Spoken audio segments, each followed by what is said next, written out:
Welcome. I'm going to open today with a little story. Some months ago, I was walking downtown. I just finished teaching a class and I was about to take transit home when I was stopped on the street by a young woman who wanted to talk to me about Amnesty International. Needless to say, she was fishing for my credit card number so that I could make a donation to their organization. I had a little chat with her and I told her I support another organization that upholds individual rights, but I did you can guess what organization I'm referring to, but I did promise her that I would look into Amnesty International and try to find out a little bit more about them. So I did some digging, and the things that I came up with were a little bit alarming. So Amnesty International here in Vancouver has something like a 1-star Google rating. And if you read the reviews, particularly some of the more recent Google reviews, a lot of people complain and say, oh, these people, they're spreading anti-Ukraine, pro-Russian propaganda. I thought, whoa, okay, there's definitely something wrong here. Now, I don't necessarily trust anything I read on Google, but I did a little more digging, and certainly I did come up with some things about Amnesty International that were a little alarming. And so today, to help me flesh out the history, including the more recent history and how Amnesty International has gone wrong in recent decades, we have once again our great legal and philosophical mind, James Valliant. How are you doing, James? I'm doing great. How about you? Great, great. So first of all, just a little bit of basic history. Amnesty International was founded back in 1961. They're an international non-governmental organization, which is primarily concerned with various aspects of individual rights. They were actually founded by a lawyer. Peter Benenson was his name. He founded the organization in 1961. So they're based in the UK.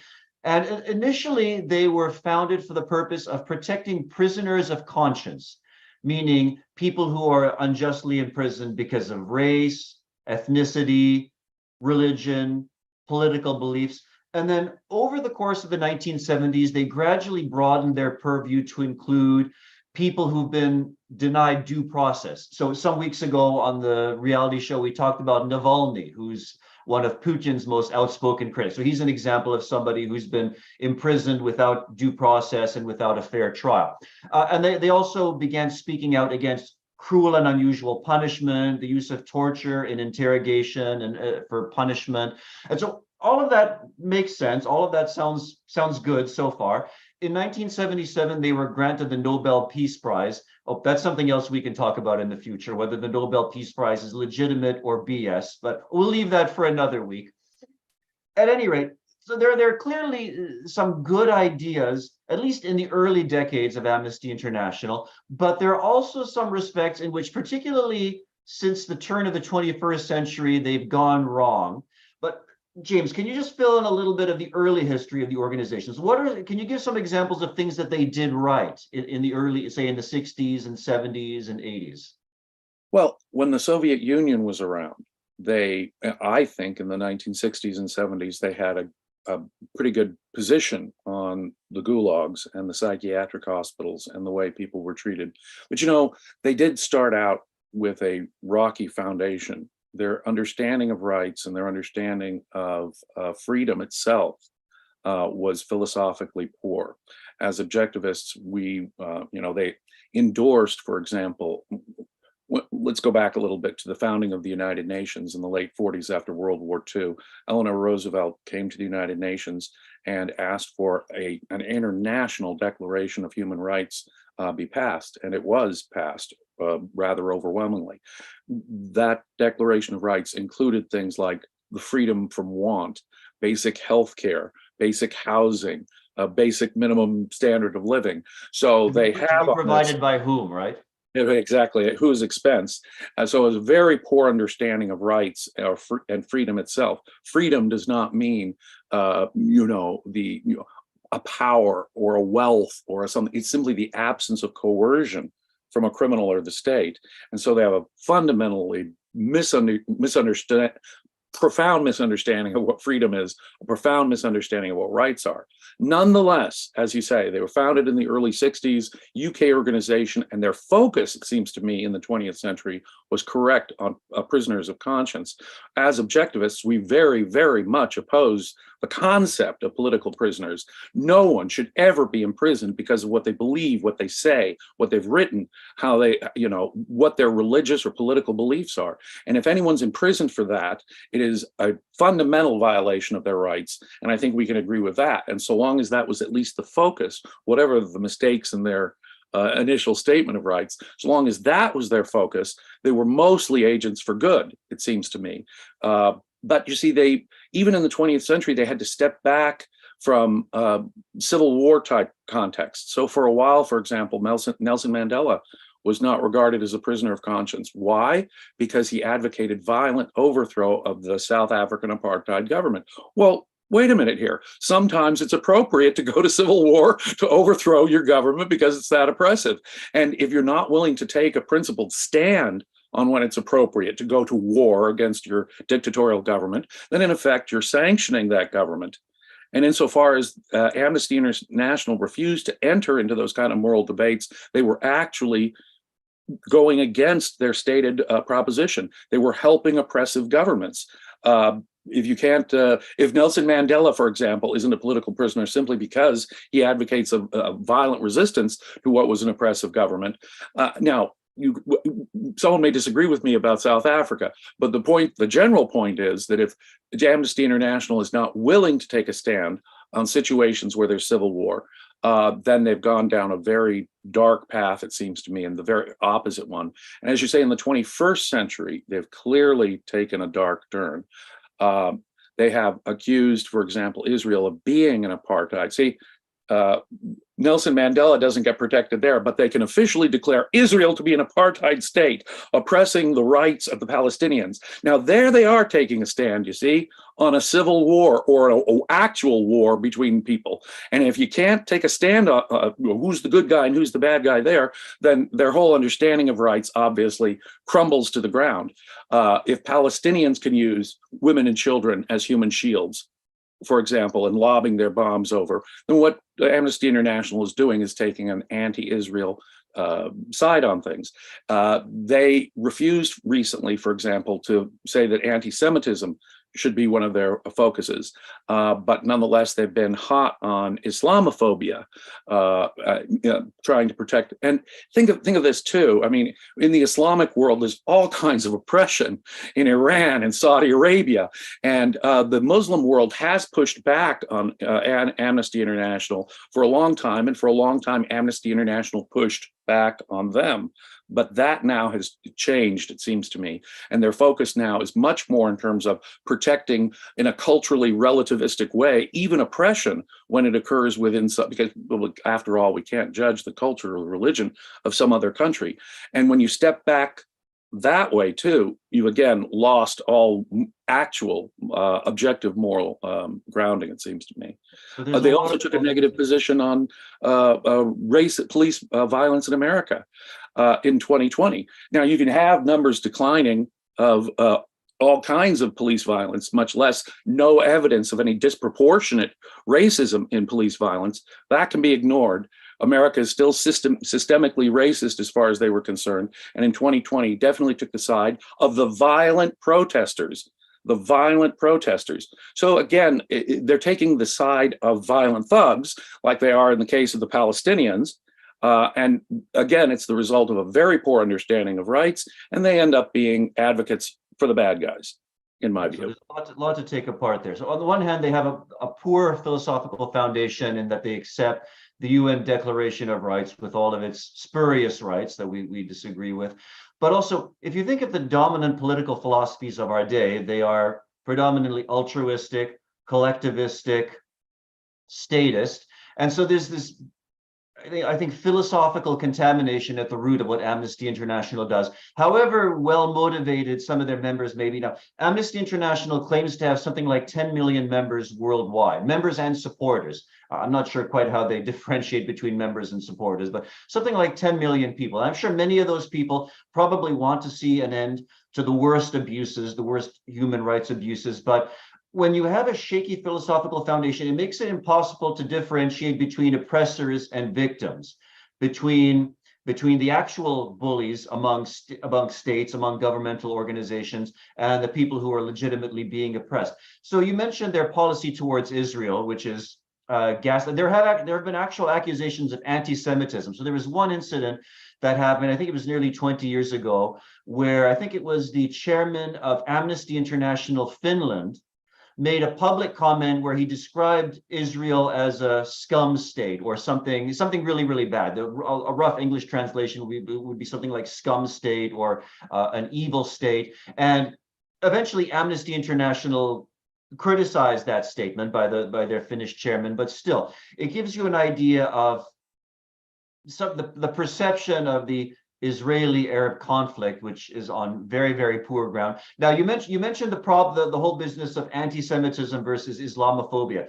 Now, this was a criticism that was directed against Amnesty International. This was around 2014, 2015.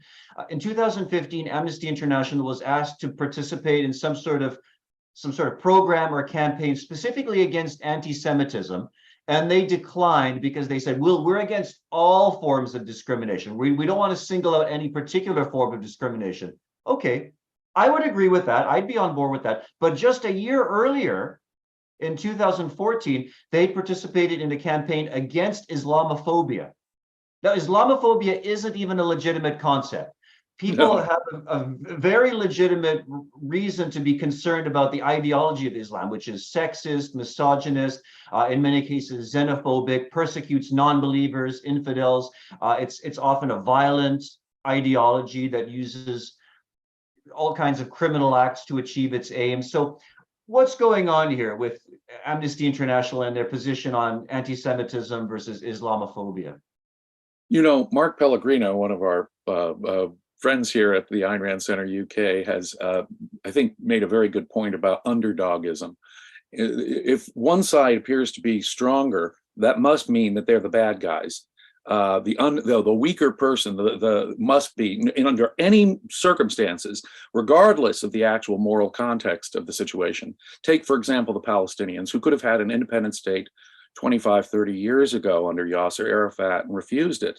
They refused it because they don't want to recognize Israel's right to exist. They want to continue to say, destroy Israel and kill all Jews. And so long as that's their official position, it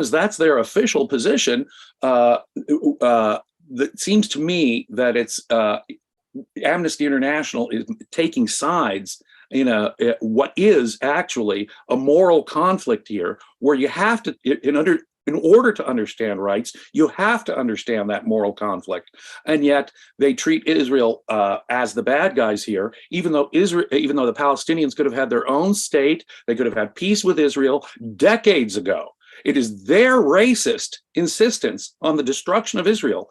But you see, they're the underdogs. Israel has the upper hand on the West Bank or Gaza, and therefore Israel must be the bad guys in this situation. Now, forget about the fact that anti-Semitism is, an ugly reality of civilization, both in the Christian world and in the Muslim world for the last 2,000 years, the better part of the last 2,000 years.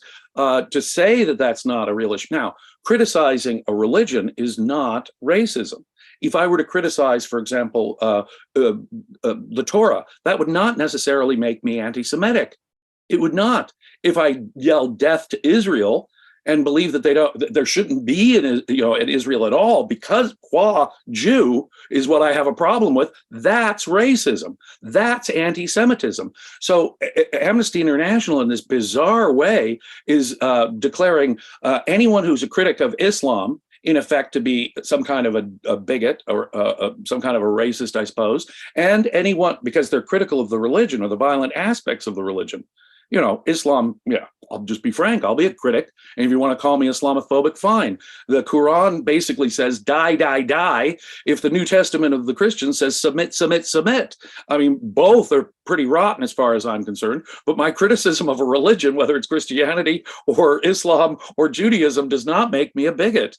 And they've confused that completely in their minds. And they've confused, more importantly, the real moral situation in Israel, or the moral situation in the United States with the police and race. I'm not going to say that there haven't been instances where the cops did, use excessive violence? They sure have. Now, is it a declining problem? Is it a systemic problem in America? Those are issues on which they have taken very controversial stances, which seem to me to really fly in the face of the facts.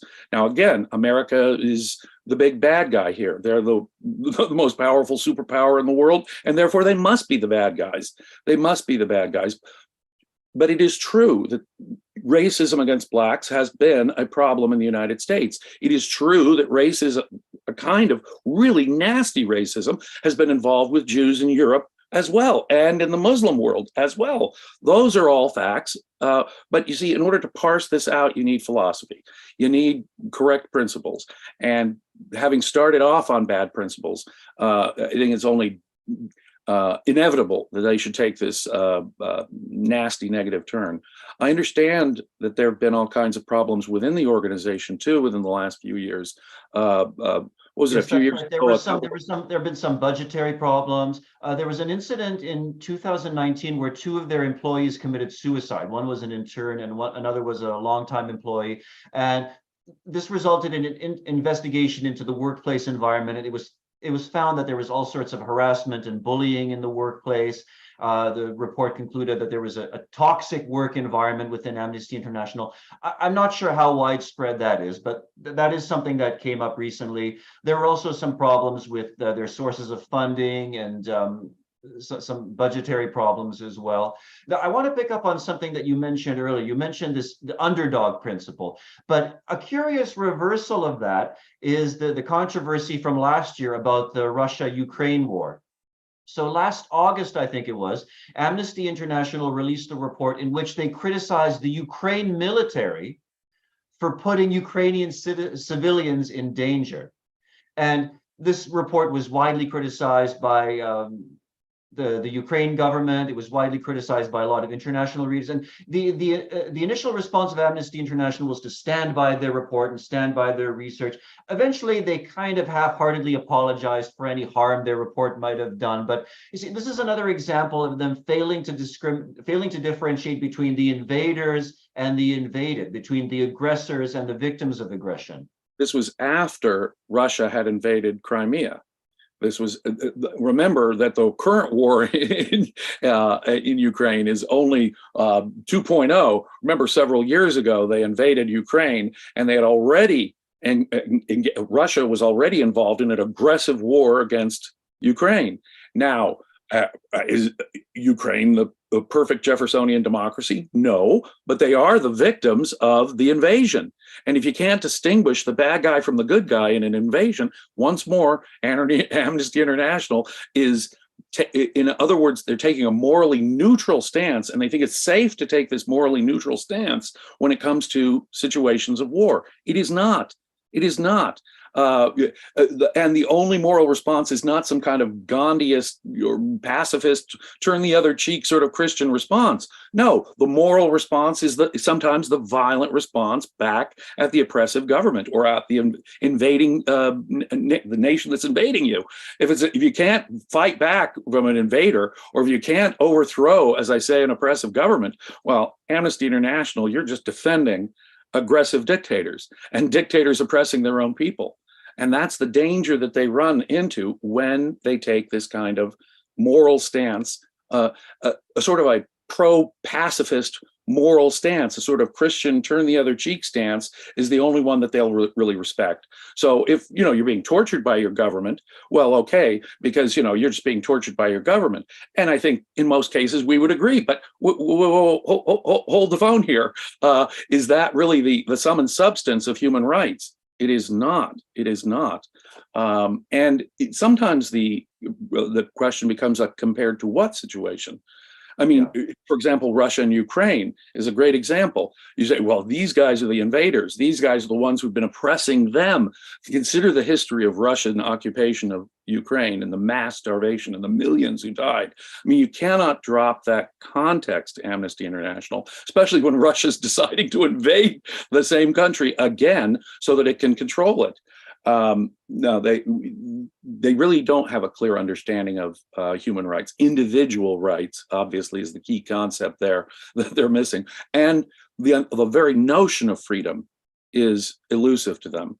When they're defending, you see, when they oppose anyone who might be violent against an oppressive government, when they are opposing Ukraine, for example, in a reaction to a Russian invasion. These are just great examples. Or Israel, or the United States.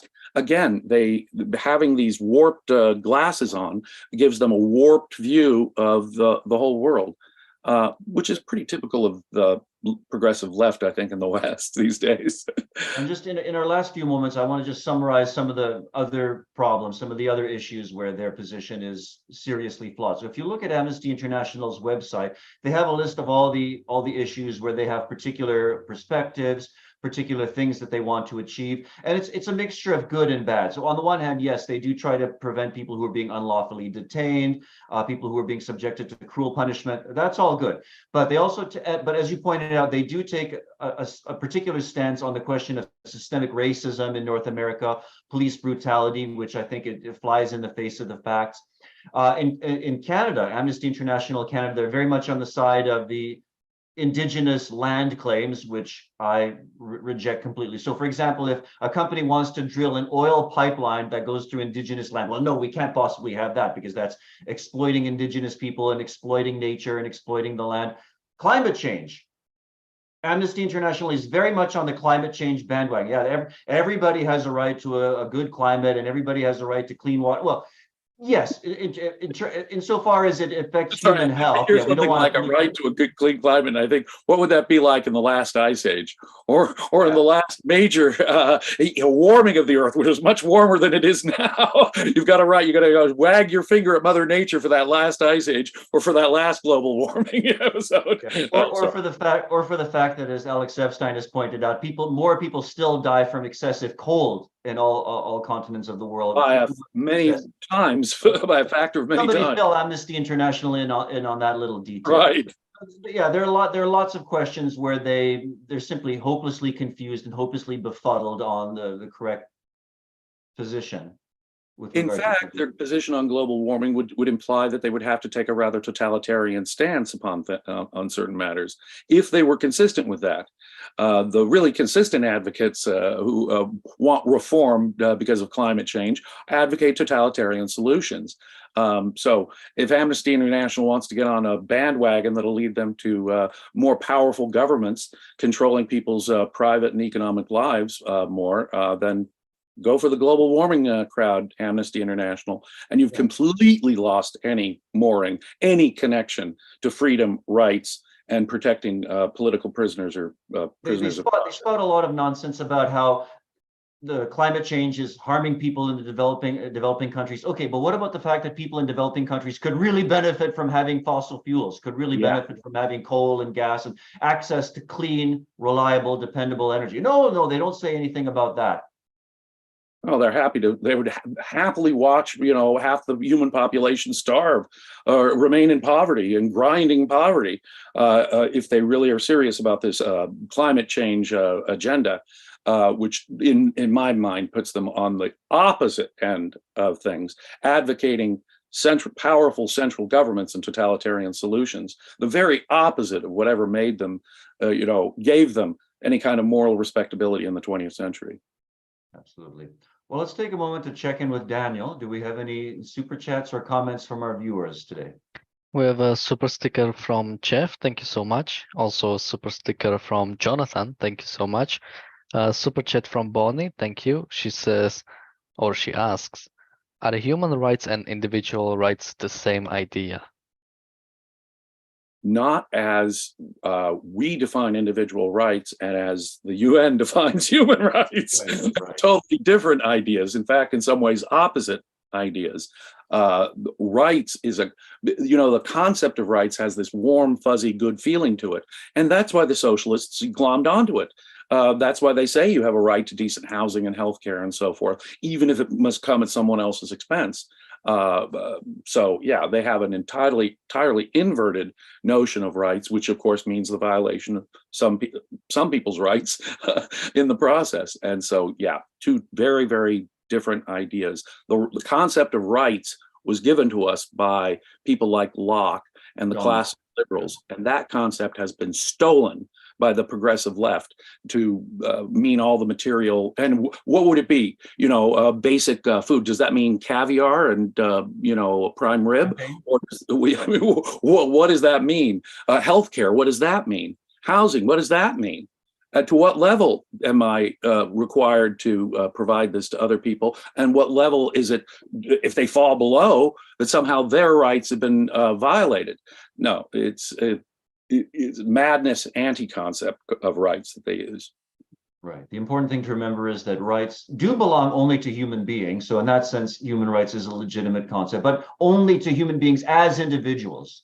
We possess rights as individuals, not as members of groups or collectives, not even as members of the human rights. We possess the human race. We possess rights by virtue of being individuals. James, thank you for another fascinating discussion. Thank you to all our viewers and supporters. Daniel, are there any final announcements before we sign off? Yes, we have a few announcements. So at 6 p.m. UK time, which is in 4 minutes, we have the reality show on Do Dictators Walk into a Bar? One of the topics is going to be Kim Jong-un's visit to Russia. Then at 6:50 p.m. UK time, there's going to be the premiere of the introduction to a new course with Jim Brown on money creation and its consequences. At 6 p.m. UK time, we have the Fountainhead Book Club for ARC UK members. The session will also be live streamed to YouTube members. And then at 10 p.m. UK time, we have the Artful Tuesdays with Kirk Barbera and Chicolella, and special guest Sandra Shaw on romantic realist sculpture in the industrial age. Wow. Lots going on the ARC UK channel. So yeah, you gotta stay up support at night. us. Yeah. Support us, not Amnesty International. Right. By way of closing words. Well, thank you, Daniel. Thank you, James, for another excellent discussion. And I look forward to talking to you again soon. Me too. To all of you, our viewers and supporters, I wish you the best of premises.